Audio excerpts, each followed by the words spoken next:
Hello, welcome back to the Barbecue Network. I hope everyone's having a wonderful day today. I'm hopefully gonna be able to live stream eventually. I do need 985 more subscribers in order to live stream via my phone. Um, so you're gonna see less videos here or there because I gotta be able to post these and edit them and then put them up, which takes lot more time than live streaming, honestly. But I figured I would do a video review of Backdraft, or of a Blu-ray that I borrowed, and that I'll talk about some other stuff a little bit in the movie as well, or in the video. Um, Backdraft is a movie that I believe came out in May of 1991, though I've started associating it more with 1992, um, which is odd. It clearly came out in 1991. Around that era, a movie called Drop Dead Fred with Phoebe Cates and Rick Mayall was out as well. A very good comedy that I enjoyed at the time. Also, What About Bob was in theaters, and this film came out. Also, Thelma and Louise was in theaters, Hudson Hawk, um, and Madonna Truth or Dare. All very interesting time. I saw this movie in the Terra Vista Cucamonga Cinema Edwards of and it had only been there for a couple months at that point. I believe it started in March of '91. So Backdraft, directed by Ron Howard, coming off of Parenthood, having made Splash, having made Cocoon in the '80s, having made Willow, having made Willow as well. Had Besides Willow, all those movies were pretty big hits, and Willow, you know, made some money, and beloved by some people, not by others. So if you look at the diversity of his movies he had made there, Splash, a romantic comedy, Cocoon, comedy drama about old people, more of a supernatural movie, um, Willow, a supernatural fantasy movie, sword and sandals type movie. And then what is the next one is Parenthood, a very um, multi-layered comedy about family. So he certainly had a variety of movies that he did here.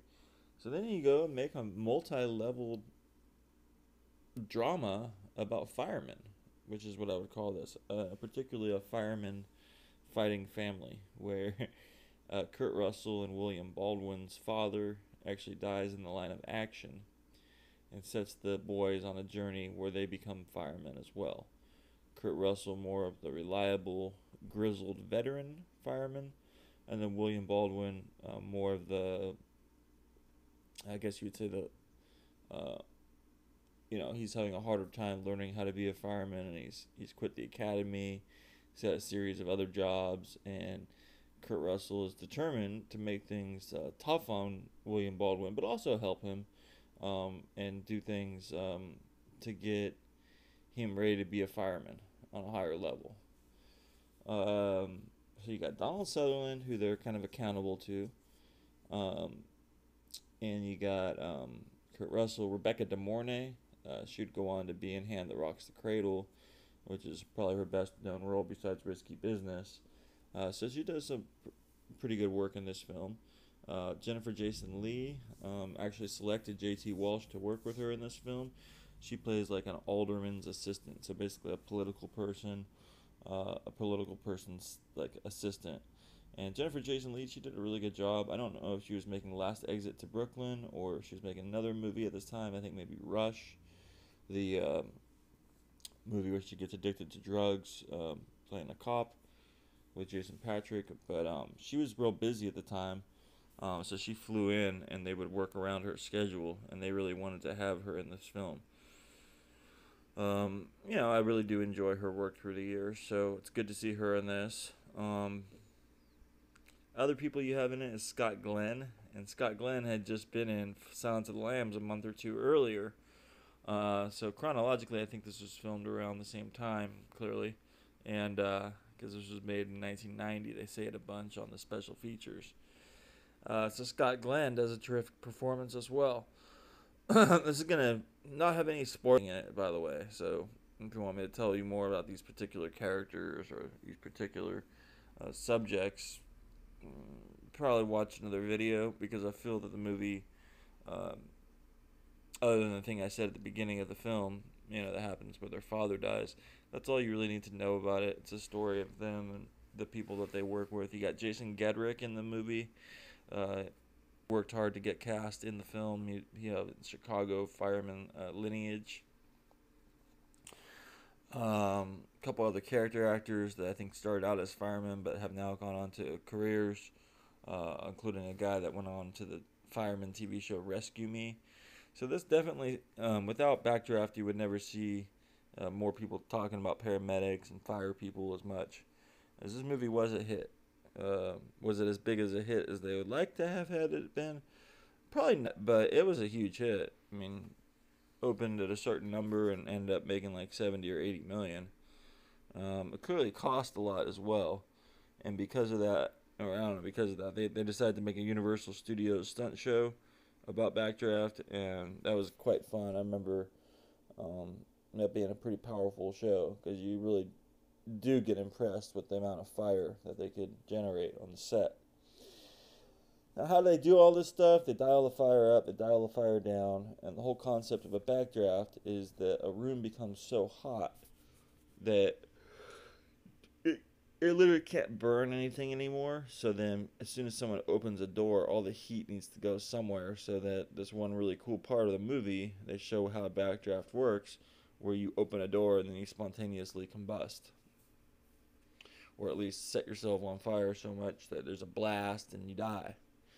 Um, so that's what I like about the movie is you respect the villain. The villain is fire, and everyone knows. I mean, you want to know how dangerous fire is? I'll burn myself right now, and I'll be like, oh, but prove a point. That hurt. That's a villain you can sense. You know what I'm saying? So fire is a very powerful thing. So anyway, Backdraft, directed by Ron Howard. I think it's kind of sad the way he's perceived after Solo and some of these movies that he's made not hitting as well. Clearly, he's a very hard worker. You can't make a movie like Backdraft without extreme hard work and figuring out how you're going to do each shot and keep these actors and stunt people from getting burned. The highest priority. Robert De Niro, great performance in this movie.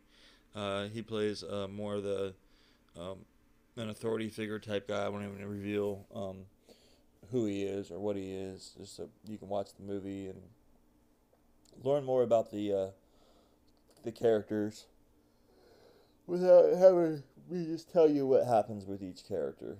This was a big movie for William Baldwin. William Baldwin became a star for a brief while, I'd say until the mid 90s. He then starred in some other films, such as Sliver with Sharon Stone, and then Fair Game with Cindy Crawford, which just about killed his starring role career. But, he's been in movies and TV shows for over 30 years, I'm sure. Sure, is he Alec Baldwin? No, but I find him to be someone you want to watch on screen in dynamic presence.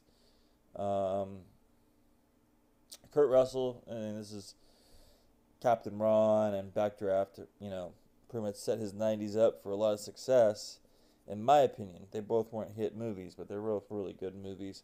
And then, obviously, he, make Escape from L.A., and then, some other movies later in the 90s that didn't work out as much. I guess Executive Decision. I happen to enjoy that one, even though others don't. I didn't even enjoy it the first time I've seen it. I find that it holds up pretty well. But anyway, he's kind of had a comeback now, but he didn't have that many huge hits in the 90s other than Backdraft. Backdraft was a monster hit. Obviously, Breakdown, a really good movie from the 90s with him in it as well. And that was a sleeper hit, but not a huge hit. So anyway, this has been a discussion about Backdraft, the movie. It's made by Universal Studios in 1991. I hope to post more and discuss more, but I just wanted to stay active on here. And it's about 10 minutes now, so I better upload this.